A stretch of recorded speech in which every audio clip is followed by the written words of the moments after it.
અત્યારે લીલા લસણની સિઝન ચાલી રહેલી છે. ખૂબ સસ્તામાં અને ખૂબ સારા એવા લીલા લસણ મળતા હોય છે. તો આખા વર્ષ માટે એને સ્ટોર કરવાની તમને રીત બતાવું છું. તો પહેલાં આપણે આ રીતે જુઓ, એનું કાઢી લેવાના, ઉપરથી આ રીતનું એનું સાફ કરી લેવાનું.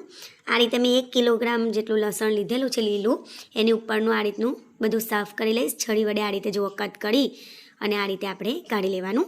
અને પછી આપણે બધા જ લીલા લસણને આ રીતે કાઢ્યા પછી પાણીથી સરસ ધોઈ લેવાનું. તો ખુલ્લા પાણીથી એકદમ સારી રીતે 2 થી 3 વખત આપણે એને ધોઈ લઈશું. તો જુઓ, આ રીતે મેં એક મોટા ટબ અથવા કોઈ પણ વાસણમાં તમારે આ રીતે એને એક જ દિશામાં બધા રાખવાના, એટલે તમને સરળ પડશે.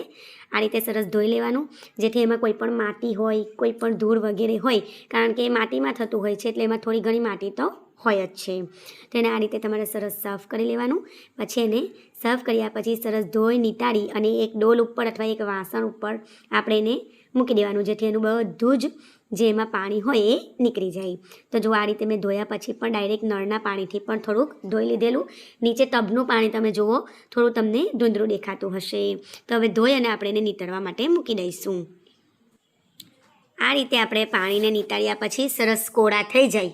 જો થોડા ભીના હોય તો તમારે ચોખ્ખા કપડાથી લૂછી લેવાના. હવે પછી આપણે એના આ રીતના નાના નાના બંચ બનાવી દેવાના. અને પછી આપણે આ રીતે કોઈ પણ ચોપર, મેં પાટલીની હેલ્પથી કરી રહેલી છું, કોઈ પણ ચોપરની હેલ્પથી પણ કરી શકાય. તો એની ઉપર આ રીતે ગોઠવી અને શાર્પ છરીની હેલ્પથી આપણે એને કટ કરી લેવાનું. તો આ રીતે આપણે એને કટ કરી લઈશું. હું હંમેશા ફ્રેન્ડ્સ આ જ રીતે કટ કરું છું, બહુ જ ઓછા સમયમાં. કિલો હોય ને તો પણ કટ થતાં બિલકુલ વાર નથી લાગતી. તો 200-200 ગ્રામ જેવા બંચ બનાવી લેવાના આશરે, અને આ રીતે ફટાફટ કટ કરી લેવાના. નીચે આ રીતે મેં એક મોટો થાળ મૂકી દીધેલો છે, તો કોઈ પણ મોટી ડીશ મૂકી શકાય અને એમાં આપણે કટ કરીને મૂકતા જઈશું. એ રીતે આપણે બધા કિલો લસણને સર્વ કરી લઈશું. પછી તમને બતાવીએ છીએ.